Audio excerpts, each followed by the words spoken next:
So hello guys, welcome back to the channel. And हम लोग पिछले लेक्चर में कर रहे थे अपना नी जॉइंट का टॉपिक। तो हमने पिछले लेक्चर में नी जॉइंट का थोड़ा सा इंट्रो पार्ट और हमने लिगामेंट्स के नाम देख लिए थे।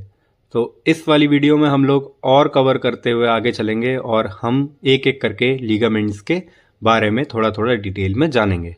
तो जो पहला था लिगामेंट, उसका नाम है फाइब्रस कैप्सूल। सो फाइब्रस कैप्सूल क्या है?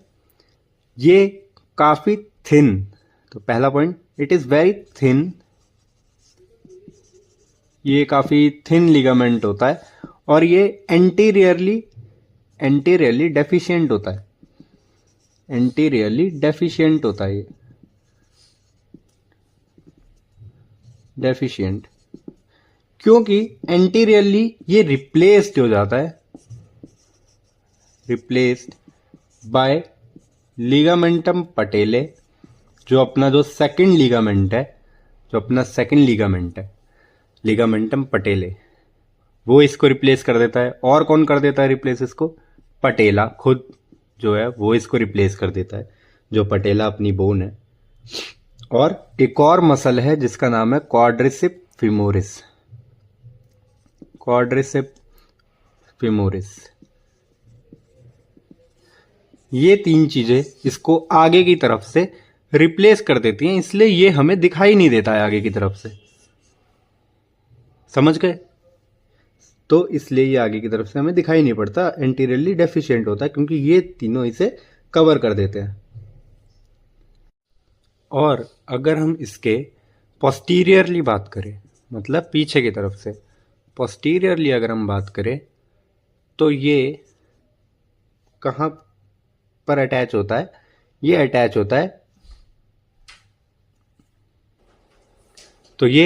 होता है हमारे इंटरकॉन्डाइलर लाइन पर, जो कहाँ पर प्रेजेंट होता है? अपना फीमर पर।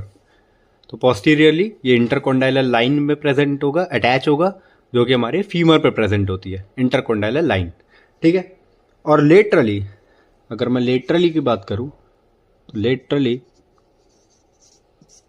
ये प्रेजेंट होगा, ये प्रेजेंट नहीं, एक्चुअली ये ओरिजिन देता है एक मसल को, जिस मसल का नाम है पॉप्लिटियस।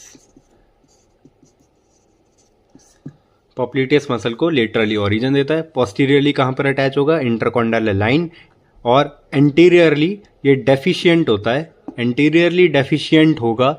इसे रिप्लेस कौन करता है? इसे रिप्लेस करता है अपना जो सेकंड लिगामेंट है, लिगामेंटम पटेले, खुद पटेला और क्वाड्रिसेप फिमोरिस मसल। ये इसे एंटीरियरली डेफिशिएंट बनाते हैं और ये एंटीरियरली थिन होती है बहुत ज़्यादा। ठीक है। अब आगे चलते हैं हम अपने सेकंड लिगामेंट पर। हाँ, उससे पहले इसके एक बारी फंक्शन देख लेते हैं। अगर मैं फंक्शन की बात करूं, तो फाइब्रस कैप्सूल का कुछ खास फंक्शन ऐसे है नहीं, बट ये क्या करता है? इसका फंक्शन है कि ये स्टेबिलिटी प्रोवाइड करता है, स्टेबिलिटी और स्ट्रेंथ प्रोवाइड करता है हमारे नी जॉइंट को। स्टेबिलिटी और स्ट्रेंथ प्रोवाइड करता है। कैसे प्रोवाइड करता है? ये जो फाइब्रस कैप्सूल बना हुआ है, इसके अंदर डेंस कॉम्प्लेक्स कनेक्टिव टिश्यू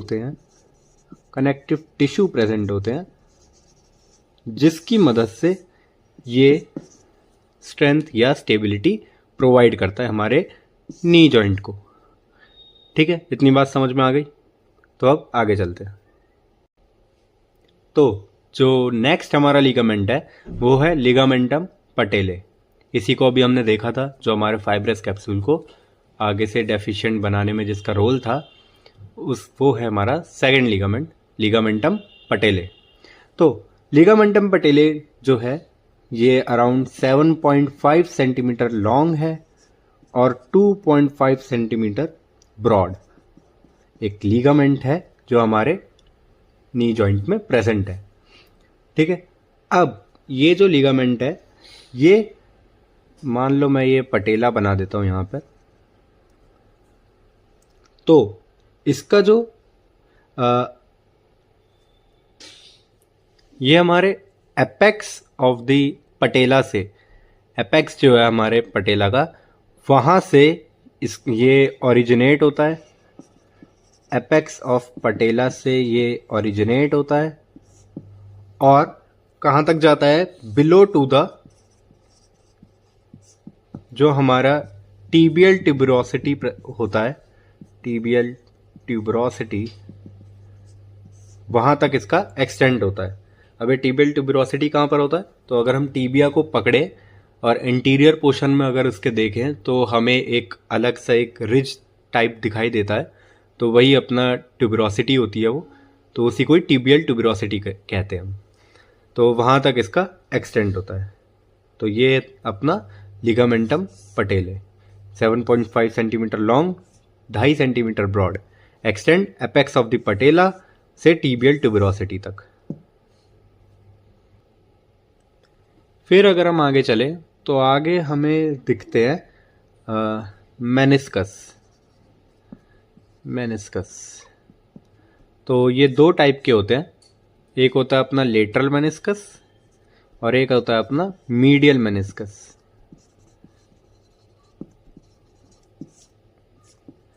तो ये जो लेटरल और मीडियल मेनिस्कस है, ये एक्चुअली में मेनिस्कस होते क्या है, पहले तो इसको देख लेते हैं कि लेटरली कैसे प्रेजेंट होता है और मीडियली कैसे प्रेजेंट होता है। तो लेटरल वाला जो मेनिस्कस है ये हमारा सर्कुलर फॉर्म में प्रेजेंट होता है, वहीं जो मीडियल मेनिस्कस है ये सेमी सर्कल फॉर्म में प्रेजेंट होता है, कुछ इस तरह। ठीक है, ये अपना सर्कुलर फॉर्म में प्रेजेंट होता है लेटरल मेनिस्कस, और medial meniscus semi circle form में प्रेजेंट होता है। ये जो मेनिस्कस जो होते हैं ये हमारे एक तरीके से शॉक एब्जॉर्बर की तरह काम करते हैं। शॉक एब्जॉर्बर, अगर मान लो मैं किसी ऊंची जगह से कूदा तो जो मेरे घुटनों पे, जो मेरे नी जॉइंट पे जो शॉक लगेगा, एक तरीके से जो मेरे लोअर लिम्ब पे जो शॉक लगेगा, वहीं मेरा जो नी है उस पे भी शॉक लगेगा। तो इतने स्ट्रेस को झेलने के लिए एक तरीके से मेनिस्कस जो होते हैं इनका बहुत बड़ा रोल होता है। ये जो होते हैं ये हमारे पटेला और अब हमारे टीबिया के बीच में प्रेजेंट होते हैं, और यही जो होते हैं हमारे शॉक एब्जॉर्बर की तरह काम करते हैं। तो ये दोनों जो होते हैं, मान लो ये टीबिया मैं बना दूं और ये अपना पटेला, तो यहाँ पर कहीं प्रेजेंट होते हैं हमारे ये मीडियल और लेटरल मेनिस्कस। ठीक है, और ये जो होते हैं ये शॉक एब्जॉर्बर का इनका फंक्शन होता है। तो और कहाँ पर हमारा मेनिस्कस यूज हो सकता है, तो मेनिस्कस के और भी फंक्शन है, जैसे कि ये लुब्रिकेशन में भी काम करता है हमारे नी जॉइंट के, एज अ लुब्रिकेंट वर्क करता है, और प्रोप्रियोसेप्शन में भी हेल्प करता है।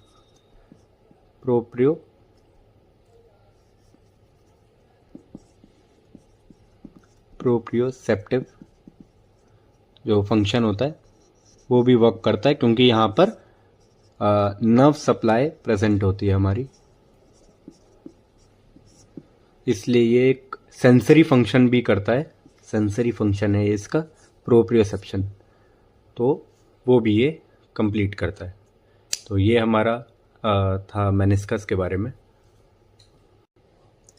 सो नेक्स्ट हम चलते हैं अपना एक और लिगामेंट के बारे में। ये बहुत इम्पॉर्टेंट लिगामेंट है जिसका नाम है क्रूशिएट लिगामेंट। क्रूशिएट लिगामेंट, ये लिगामेंट जो है ये सबसे थिक और स्ट्रॉन्ग फाइब्रस लिगामेंट है, या बैंड बोल सकते हैं कि स्ट्रॉन्ग फाइब्रस बैंड है एक तरीके से लिगामेंट का।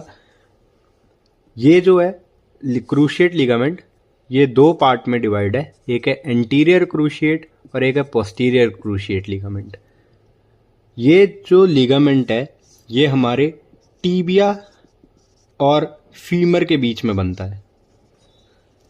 फीमर के बीच में ये हमारा लिगामेंट प्रेजेंट होता है। तो एंटीरियर क्रूशिएट लिगामेंट कैसे है देखते हैं इसे एक बारी।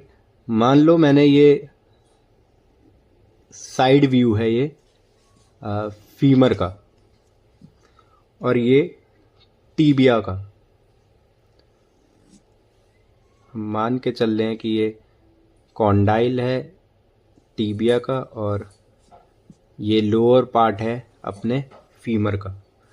तो एंटीरियर वाला जो है एंटीरियर क्रूशिएट लिगामेंट वो एंटीरियरली टीबिया के एंटीरियर पार्ट से निकलेगा और अपवर्ड और बैकवर्ड जाके फीमर के पोस्टीरियर पार्ट पे जाके जुड़ जाएगा। कहाँ जाके जुड़ेगा? वो पोस्टीरियर पार्ट मतलब लेटरल कॉन्डाइल जो होगा फीमर का उस पे जाके अटैच हो जाएगा। और ये एक्सटेंशन जब हम करेंगे फीमर का, मतलब जब हम एक्सटेंशन करेंगे अपने लेग का, तो उस टाइम पे ये टॉट हो जाएगा। और वहीं अगर हम पोस्टीरियर क्रूशिएट लिगामेंट की बात करें तो पोस्टीरियर क्रूशिएट लिगामेंट हमारे टीबिया के पोस्टीरियर पार्ट से निकलता है और अपवर्ड बट फॉरवर्ड जाता हुआ जुड़ जाता है हमारे medial condyle of the femur से, और ये टॉट प्रोड्यूस करता है at the time of flexion. तो जो हमारा क्रूशिएट लिगामेंट है वो मेनली मेंटेन करता है हमारा एंटेरो पोस्टीरियर, जो हमारा जो मूवमेंट होती है उसको मेंटेन करता है हमारा क्रूशिएट लिगामेंट। ठीक है। और ये दोनों जो एंटीरियर क्रूशिएट और पोस्टीरियर क्रूशिएट लिगामेंट जो है ये जो टीबिया से निकल रहे हैं, तो टीबिया के कौन से एरिया से निकल रहे हैं? इंटरकॉन्डाइलर एरिया से निकल रहे हैं। इंटरकॉन्डाइलर एरिया से निकल रहे हैं ये दोनों। तो क्या था इसके अंदर? एंटीरियर क्रूशिएट, तो एंटीरियरली जो इंटरकॉन्डाइलर एरिया का एंटीरियर पार्ट है टीबिया का, वहां से निकल रहे हैं, मूव्स बैकवर्ड बट अपवर्ड और जाके जुड़ रहे हैं हमारे medial condyle of the femur से। वहीं जो पोस्टीरियर क्रूशिएट लिगामेंट है वो निकलता है हमारे इंटरकॉन्डाइल एरिया ऑफ टीबिया से ही, बट पोस्टीरियरली जाता है और अपवर्ड जाके medial condyle of the femur से जुड़ जाता है। तो ये था हमारा क्रूशिएट लिगामेंट, और ये जो है ये मेंटेन करता है हमारा antero posterior movement of the हमारा नी जॉइंट। और इसी का ही एक जो अप्लाइड एस्पेक्ट है वो ये है कि जो क्रूशिएट लिगामेंट होता है वो ही मेजरली हमारा जो डैमेज होता है जब हम हाइपर एक्सटेंशन कर दे या हाइपर फ्लेक्शन हो जाए, तो क्रूशिएट लिगामेंट हमारा सबसे ज़्यादा डैमेज होता है। एक और लिगामेंट बचा है इसमें जो कि बहुत छोटा सा है, जिसे हम कहते हैं ट्रांसवर्स लिगामेंट। ट्रांसवर्स लिगामेंट ये कुछ नहीं है, बस ट्रांसवर्स लिगामेंट का काम क्या होता है कि ये मीडियल और लेटरल मेनिस्कस के इंटीरियर पार्ट को आपस में ज्वाइन कर देता है। तो जो मीडियल और लेटरल मेनिस्कस थे जो कि हमारे एज अ शॉक एब्जॉर्बर काम कर रहे थे, उनके बीच में ये हमारा ट्रांसवर्स लिगामेंट अटैच होता है। ये हमारा ट्रांसवर्स लिगामेंट इन दोनों को लेटरल और मीडियल मेनिस्कस को अटैच करने का काम करता है। मान लेते हैं ये हमारा लेटरल मेनिस्कस और ये हमारा मीडियल मेनिस्कस। इन दोनों के बीच में हमारे एंटीरियर पार्ट को ज्वाइन करने के लिए, इन दोनों के एंटीरियर पार्ट को ज्वाइन करने के लिए प्रेजेंट होता है ट्रांसवर्स लिगामेंट।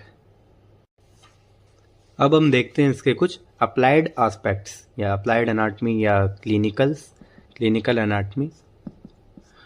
तो जो पहली क्लिनिकल एनाटमी हम इधर देखेंगे वो हमें देखने को मिलती है ऑस्टियोआर्थराइटिस।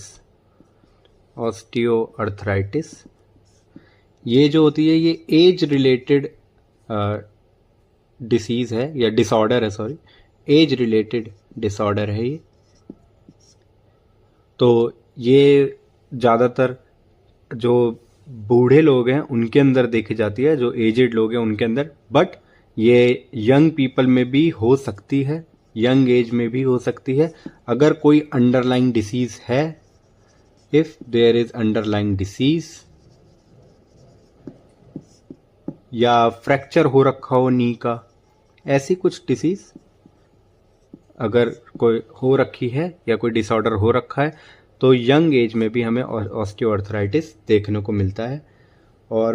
और भी काफ़ी इसके क्लिनिकल हैं, जैसे कि हमारा मेनिस्कस जो है वो सेपरेट हो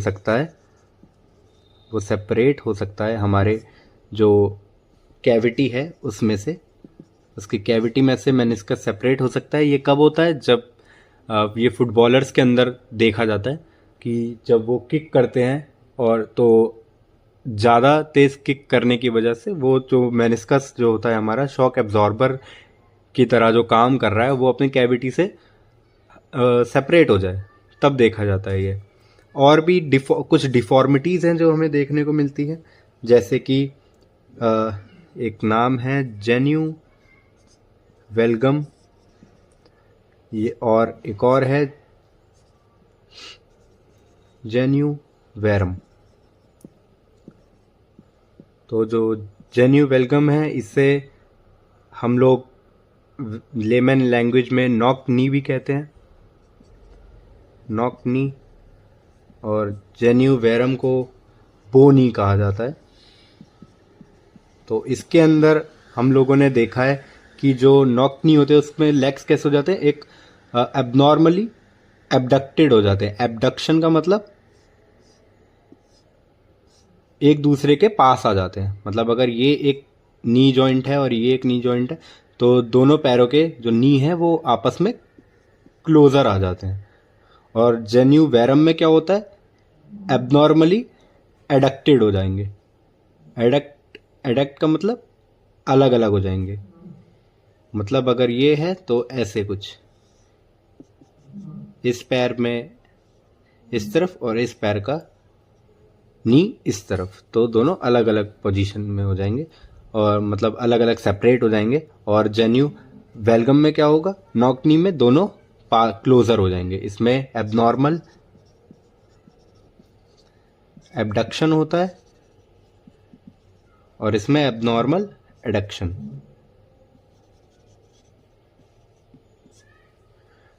ठीक है, और ये होता किस लिए? ये हो सकता है रिकेट्स की वजह से, या कोई पॉस्चर अगर पहले से अगर कोई डिफॉर्म हो रखा है उसकी वजह से हो सकता है, या कोई भी कंजेनेटल डिसऑर्डर या डिफॉर्मिटी की वजह से ये हमें देखने को मिल सकता है। और भी कुछ क्लिनिकल हैं इसके, जैसे कि क्रूशिएट लिगामेंट की ही अगर जैसे मैंने अभी बात करी थी, तो क्या होता है उसमें हाइपर एक्सटेंशन हो सकता है। हाइपर एक्सटेंशन उसकी वजह से क्या होता है, अगर हाइपर एक्सटेंशन हुआ किसी पैर का, हाइपर एक्सटेंड हो गया वो, तो उसमें क्या होगा, टीबिया हो सकता है डिसलोकेट कर जाए, टीबिया डिसलोकेशन हो जाए उसका। तो उसकी वजह से वहाँ पर जो क्रूशिएट लिगामेंट जो प्रेजेंट था, तो हो सकता है पोस्टीरियर क्रूशिएट या एंटीरियर क्रूशिएट में से कोई भी जो लिगामेंट है वो अपना टीयर कर जाए, तो वो हमारा क्रूशिएट लिगामेंट की एक अप्लाइड है। और क्या हो सकता है, बेकर सिस्ट। अब बेकर सिस्ट क्या होता है, तो बेकर सिस्ट क्या होता है, स्वेलिंग हो जाती है हमारे नी के पीछे, posterior part of the knee joint. मान लेते हैं ये अपना नी है, तो इस जगह पर मान लो जिसको बेकर सिस्ट हुआ, तो उस टाइम पे क्या होगा, जो फ्लूइड होगा वो सारा का सारा हमारा पीछे भर जाएगा। तो यहाँ पर क्या होगा, एक अलग ही स्वेलिंग दिखाई देगी हमें नी कैप के पीछे। नी जॉइंट जो ये नी है, नी कैप, इसके पीछे यहाँ पर हमारा फ्लूइड भर जाएगा, तो उसकी वजह से स्वेलिंग हो जाएगी। तो ये हमारा होता है बेकर सिस्ट। ठीक है, तो ये थी आज की video with ligaments and with applied anatomy. Hope समझ में आया होगा। तो आज के लिए बस इतना ही, मिलते हैं अगली वीडियो में। Thank you so much.